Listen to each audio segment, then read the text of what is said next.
Good example to all of you again.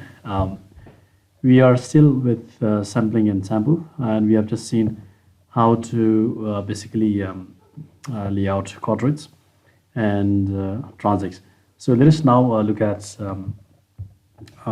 basic or general methods that are commonly used for studying major groups of fauna. So mostly I'll be dealing with the major groups of vertebrate fauna.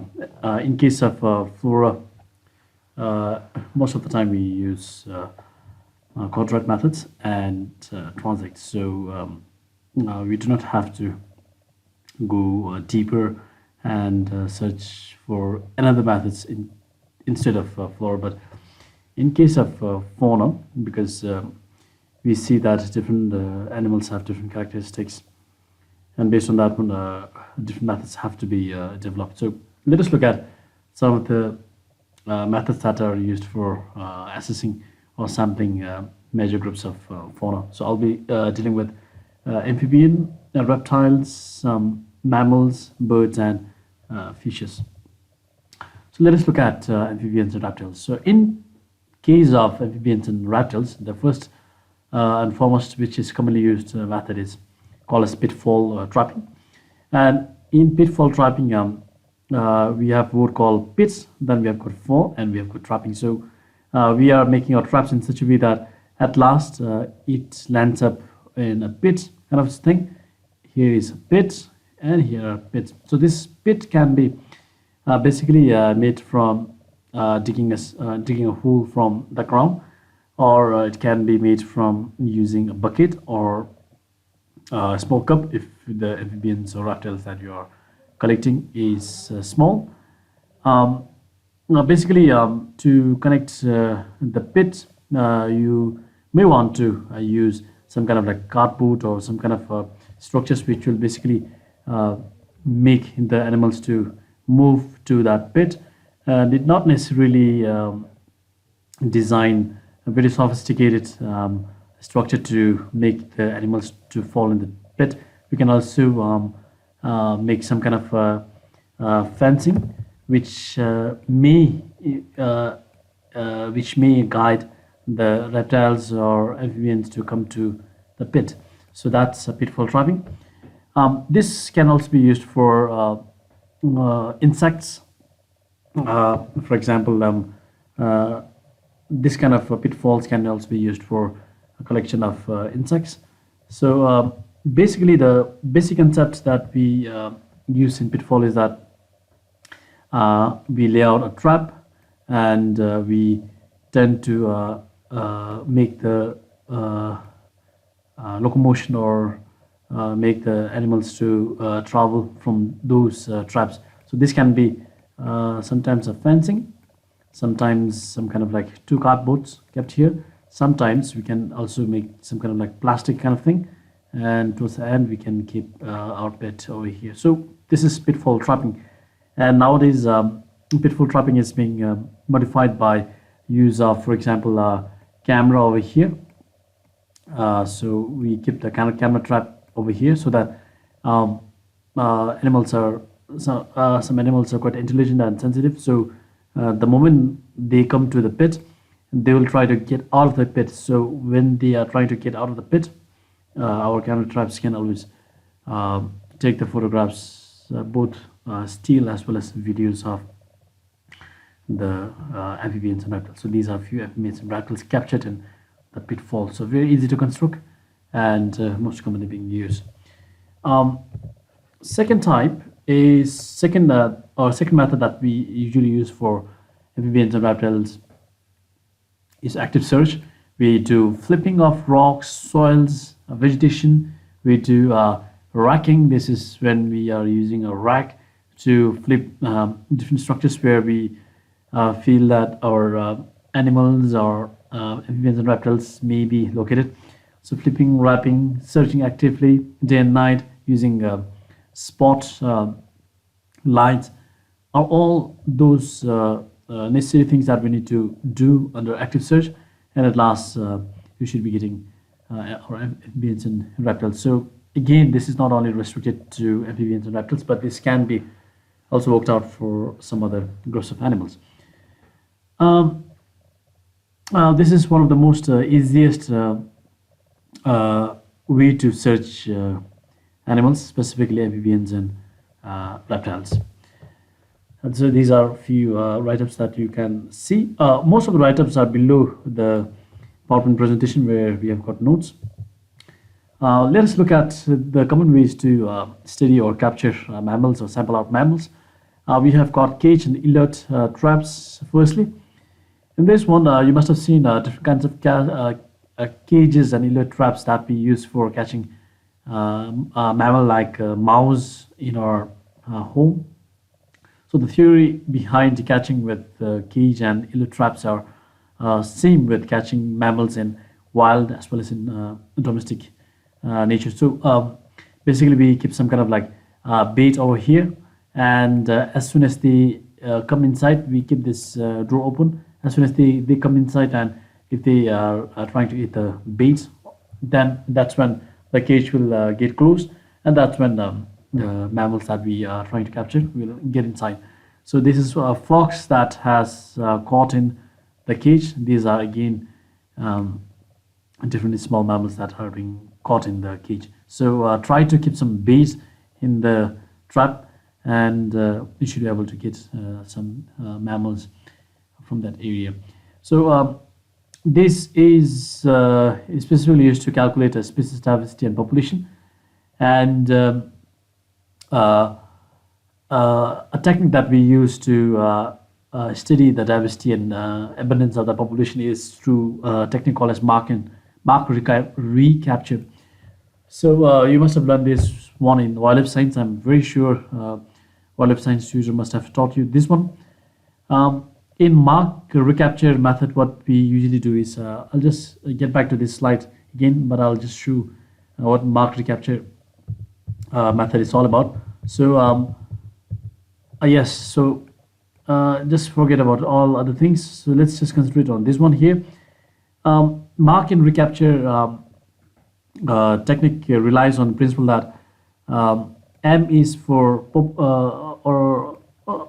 a sample of population which you caught at your first instant or you captured at your first instant. For example, you caught 55 individuals at first instance, and this 55 have to be released back. But before releasing back, you try to mark them. So in case of small insects like ants and all, we try to spray fluorescence dye over there so that when we recapture those ants, we can see the population of those ants by fluorescence light. In case of bigger animals like mammals and all, we tend to again use different dye or tags or collars so that when we capture it back, we are able to see through their initial marks. So that's M, and the N is the actual population that we are trying to estimate. So that's something that we do not know right now. And we capture the 55 animal at first instance, first sampling, and we release after tagging. And after like few days or few weeks or months, you come back and again go to that area and again try to capture. Let's say we are working with ants, so we again try to capture it back. Few ants, and let's say we have captured around 100 ants. So 100 ant is the number of member captured that we made in our second sampling. And from that 100, if we get around 40 ants which were being tagged from initial 55 ants. So that's what M is all about, small m. So the ratio between M to N, total population of that species, is equal to the total capture of the marked individual from the first sampling to the number of individuals that we got. So the proportionate, the N is just equal to, so number of population that we are trying to estimate is just equal to m into n divided by m. So this is how mark and recapture method works to look at the diversity and distribution as well as abundance of that species. So let's get back to this one again.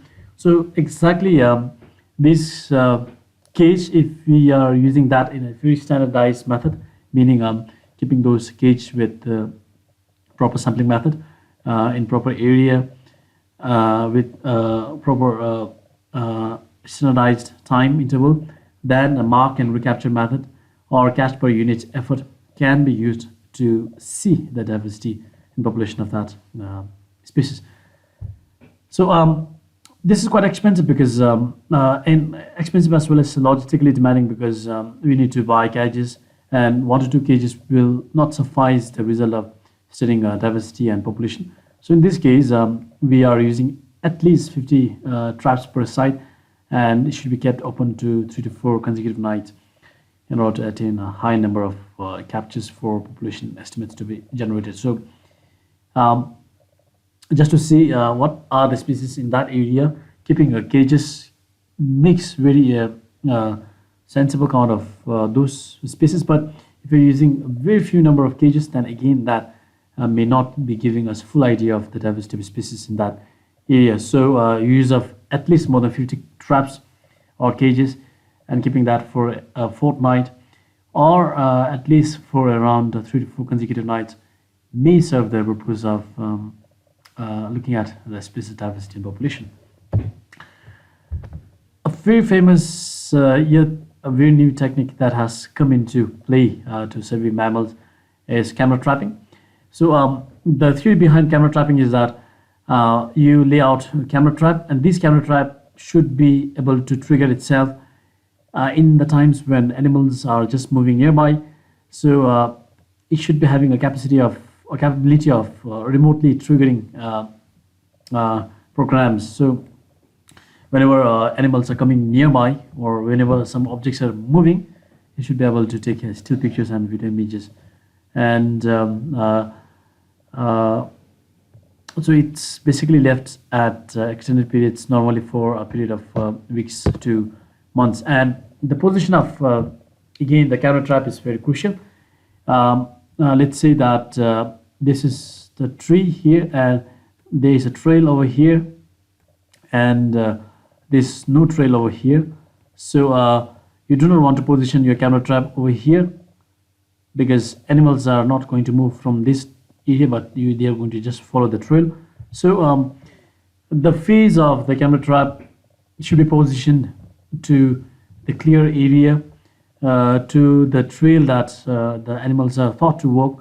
And if you have kept your bait in one of the trees or in one of the area, then that camera that you are using to trap the animals should be just opposite to the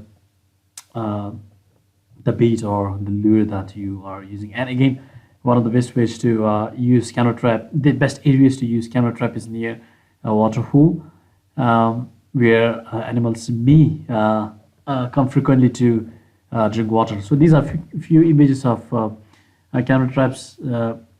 I suppose these are found in these are all used in Bhutan. So I just suppose because I got this picture from internet, I forgot to cite this picture. So again, the height of the camera trap is very important. So if you're looking at if you're looking at studying the species like let's say tiger, then the height of the camera trap should not be very high that the camera cannot capture the tiger. If you're looking at capturing elephants and horses or very large animals like buffalo and gaur, then in that case the camera should be a little bit higher to capture their whole body position. So again, for camera traps you can again use mark and recapture or capture per unit effort theory to calculate the abundance and density of that animal, or calculate the diversity of the animals in that area. So camera trap is a very recent phenomenon. You just have to know that This camera should have its ability to trigger itself in the wake of animals movement nearby. And secondly, when you're placing, you should be placing your cameras in such a way that it's facing a clear area, it's facing the trail that you suppose your animals to walk. And if you have kept bait or lure, it should be somewhat facing towards the bait or lure. And the best, again, another best place to set up a camera trap is near waterfall. One of the disadvantage of camera trap is that it really takes time to process, because whatever images that camera must have taken may not be of very good quality for us to analyze. So you need time to process, and you need time to analyze the data from the camera trap. But thankfully, these days we have lots of programs that can make us analyze the data from camera traps easily. Another famous tool to work with mammals is called a spotlighting project. So basically, let's say if this is your transect, let's say this transect is being defined by a route or just a trail, or if this transect is predefined. So you basically walk on this transect, or you go on the car on this transect, and what happens is that when you walk on this transect, you are basically carrying a torch. So again, this happens during the night time. So carry a torch and see towards left and right of the transect. And during the night time, one of the advantage of walking with a spotlight during the night time is because if you have some sightings towards left or right, even if the animals are quite far away, you should be able to spot animals, because there should be a reflection of light from their eyes. So eyes will always reflect the spotlight. So that's when you count your animals. So again, the spotlights that you are using should be very powerful. So these are people who are trying to use spotlights to detect animals towards the right and left at night. So just know that this is happening at night, and one of the tips to study the animals is just by looking at their eyes. The eyes can really reflect the light that we have used to see them. And this is not just useful for mammals, but we can also use the spotlighting a transect technique to even look at reptiles and amphibians too. Another method for trapping mammals like bat is through trapping called as harp trapping. But for capturing bat, or to look at the species and density of bats in that area, these days we have got lots of acoustic instruments available online or available around the globe. These acoustic instruments can really help us to capture the echolocation and sound or calls from social calls of bat, because what happens is that echolation, social calls, and different calls of bat are species specific. So different species will basically be having different calls, echolation and all. So through that, even through echolation and social calls, you should be able to identify or differentiate bat. But if you're not very used to with the echolation and social call, and if sometimes you happen to see that they do not give any echolation or social calls, again we have got a trapping called as harp trapping, where basically it seems like using a net with the help of two steel rods. And what we keep here is we just keep some net over here, and these are some kind of like back structure. So whenever that are moving from here and there in that area, so before that you should be able to see some bat moving in order for you to set up this trap over here. So pre-study is very important. After a very good pre-study, what you can do is you can set up this trap over this area, and then you can leave it for few days to weeks. And when bat comes and hit over this area, the bat are going to get trapped on this net, or even if they're not going to trap on this net, they're going to fall off to this luggage kind of thing, which you can store bats. And that's it. This is one of the most simple technique to capture bat. But again, one of the disadvantages is that if the bat that we are trying to survey are moving above the half tap, then bat may not be caught, because if the high flying bat or other species are there in that area, then because these half traps are for low flying bat, so because of that, it may not be very useful. So to see more on how half traps work very lively, try to go to YouTube and just type harp trapping. You should be able to see how bats are actually getting trapped in this harp trapping.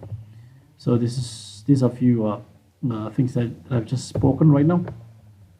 Another major fauna that we are looking at is birds. There are different techniques again to study birds, but first technique which is standardized and which is repeatable is area counts. So what we usually do is we go to area where we have defined that area, or let's say we have predetermined the area for survey, and we know the size of that area. So for example, I go to forest near Dorongthang, and I know the area of that forest. Let's say that forest is around 2.5 hectare, and in that 2.5 hectare, in that area, I go to that area, and okay, 2.5 is quite large, so let's just say 1 acre. Let's delete this one. So let's just say I go to 1 acre land of land above the college that's near Dorongthang. Yes, this is Dorongthang. Okay, so I just go to 1 acre land to that area, and I stand there for allotted time period, basically between 5 to 20 minutes. So usually standardized time should be around 15 minutes per area. So you stay for 15 minutes in that area. You try to look at 360 degrees from that point to different areas, search that area properly, and whatever bird that you encounter, you record the birds, you record the number of species, and at last you try to conclude the number of species in that area. So that's basically area count. Very easy, yet very effective. The second one is random walks. So this is not very standardized and repeatable technique like area counts, but however, an enthusiast can basically go to a forest with a random walk, and whatever birds that he encounters in that forest can be listed and can be surveyed. However, it can also be standardized with proper standard time interval on how much time to spend in that one random walk, how much or how long should be the transit that the person is walking. So basically, it's good for a rapid accumulation of species present in that area. So you should be basically getting even data like species research data, and you should be again having some idea on Mackinnon listing technique. So Mackinnon listing technique can also be generated from the random walks. Very interesting. So yes, random walk is also one of the techniques to study birds. Try to find out more from Mackinnon listing technique. I'll not be dealing more detail on this one because this is out of the scope of this lecture. It may take a little longer time to look at the Mackinnon listing technique, but basically works with the 10 into 10 rule, whereby you try to list the first 10 species that you found. Again, go with the 10 species that you are going to encounter, and again, where you are creating some kind of list. And Mackinnon listing technique is basically used for, again, looking at diversity distribution of the birds. So try to see more on Mackinnon listing technique. Another a technique that you can use even for birds is line transit. Basically, choose a line, choose a line or transit to the birders to walk, and whatever you see towards left and right, you can note this down. So yes, again, there's some variation here, whereby you have distance band, whereby this transit can be taken as some kind of like band. So whatever you find in this area can be recorded. Whatever you find in this area can be recorded, or sometimes distance sampling can be done. Whatever you can see from the distance from this transit can be recorded. So whatever you see can be recorded from the distance. So you can basically measure the distance, measure the perpendicular distance, measure the angle, the distance of that species is trying to mix with the transit. You can basically measure the angle, perpendicular distance, and the actual distance, and through that we can also find out the density of the birds in that area. So again, this is unlike random walk. This is a very standard and repeatable method, and again, it can be made more standardized by using very standard time interval or time capped technique in that area.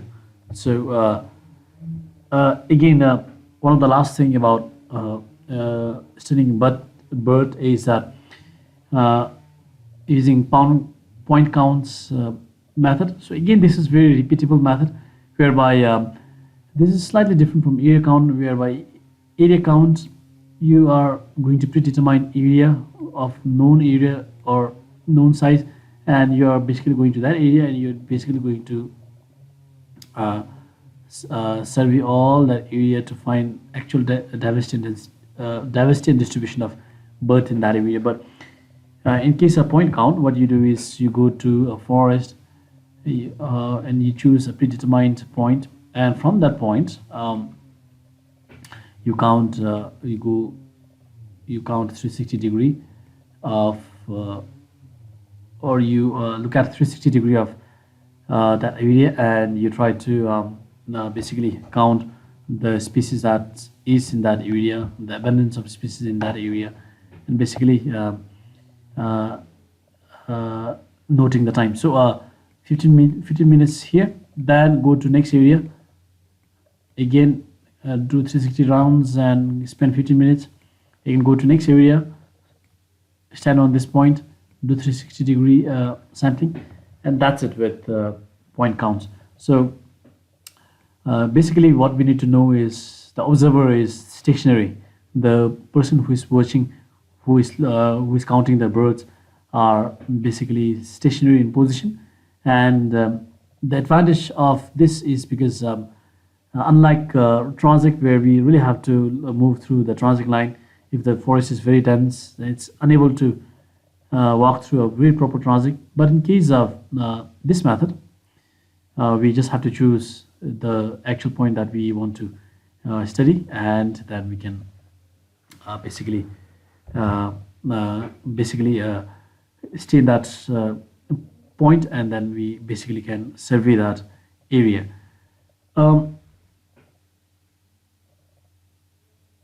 And one of the disadvantage of this one is that we cannot use our movement to flush and record fleeing birds. So if the birds are flying here and there, and if you really want to catch up with the specific kind of birds, it's very difficult for us to catch up those birds, because we have to be in stationary position for point count method. So try to again look at point count method when you are trying to study birds. Okay, I think this should be the last one of most common methods. So there are again different methods that can be used to study birds, but I'm just referring to common methods here. Catching and marking techniques. So what you can always do over here is that if you can catch birds, you can always catch birds and you can mark the birds. You can release the birds, and again after a few days to weeks, when you come back again to uh, see the diversity and distribution of birds in that area, um, you can basically again catch those birds. And if you're catching the same birds, the you note down whatever you have observed. If you're catching a new species, note down, and at last you should be getting this number. You should be getting the numbers that can fill up in this formula. You should be getting m, which we can mark and tag. You should be getting in second phase, you should be getting small m and small n, and the actual population of the birds can be given by the capital N equal to m divided by n divided by m. So try to look more into mark and recapture method, or catch and marking technique, to exactly know how mark and recapture method works. So mark and recapture method can be done even for amphibian reptiles, even for mammals, even for birds, even for fish. I think it has got huge potential over large groups of animals. Oh, again, I think we have missed this common method, but this is again, I must say, not very common, but a relatively new survey technique. Again, coming up in the modern era where we have so much of technologies to actually record the birds' uh, calls, and at first instance we can record the calls in the system, identify the calls in the system, and give the identification of those birds. And from later uh, later survey, when we are getting such uh, calls from such birds, you should be able to we should be able to identify those birds. But this is again totally a new technology uh, that has come to the play for birds survey. Talking about calls, talking about sound, uh, there are lots of disturbing sound behind my office right now. So because of that, I'm not able to even record the video and record even the sound properly. So I hope that you will not mind this one. Yes, acoustic monitoring is a relatively new technique, whereby if you really need your acoustic monitor, or like, let's say these are common acoustic monitors. Uh, if you really need your acoustic monitors to really exactly identify the bird, then it has to have permanent record of all the calls of the birds in that software. So again, there are lots and lots of birds around the world, and this is one thing that I must say, limitation of this software at this moment. But the advantage thing is that it will make uh, identification of birds in future rather very easy for us to do. So this is again one of the latest technology for looking at diversity and distribution of birds. So yes, the last group of animal or fauna that I want to talk was fish, and macroinvertebrates always come along with fish. So whenever we are trying to survey fish, for example, if you're using net, then macroinvertebrates always come with fishes. So uh, those common equipments, there are lots of equipments that we can use to collect fish, but common equipments that we use to collect fish are the cast nets, made up of uh, lead or metal on the edges, and uh, you have one string over here, and whenever you throw this string with a perfect circle, um, this perfect circle, because of the metal towards the edge, lands on the river, and whatever uh, fishes or organisms that is within the circle has nowhere to run away, because the net is tight, and all the edges are being sealed by this metal. So because of this theory behind, the fishes are being caught perfectly. Again, disadvantage is that if you're not very perfect, or if you're not someone who always throws cast nets, it will be very difficult for you to use cast nets. To avoid that, sign net may not be exactly addressing the effectiveness or productiveness of cast net, but we have sign net technique again.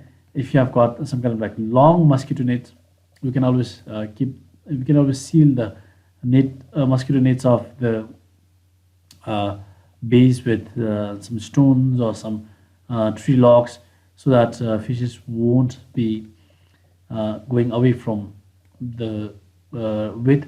So this is what sign net is all about. So one has to disturb from the uh, upper side of the river stream. Now you have again lots of different kinds of fishing gear. You can use this spoon, different kinds of spoons, different kinds of bait to catch different fishes. Um, Again, the fishing gear can be again customized by making our own, by just using the uh, by just using a small pin, and that pin we can make it into hook, and that hook we can tie to a thread, and this thread can be this hook should have some kind of bait, some kind of earthworm, and this hook should be tied to a thread, and person there should be a person who should be catching this one, and as and when the bait is being eaten by fishes, you should be able to catch the fish from this customized hook. um, Again, you can modify the sign net or the net that you get, like mosquito nets and all, to different shapes. For example, by just using two kinds of sticks over here, you can make your own customized sign net to capture both fishes and macroinvertebrates. This is a rectangular shaped net. This is D-shaped net. D-shaped net is quite useful, as well as quite efficient to really capture the samples in the small streams and rivers. So basically, I really hope that you must have got some basic techniques of capturing a major vertebrate fauna. There are lots of techniques that I have missed deliberately, because I do not want to touch on all the techniques at one go. But I really hope that common techniques that are being used to study, or that are being used to collect the samples of major fauna, are being clear to you. Thank you so much.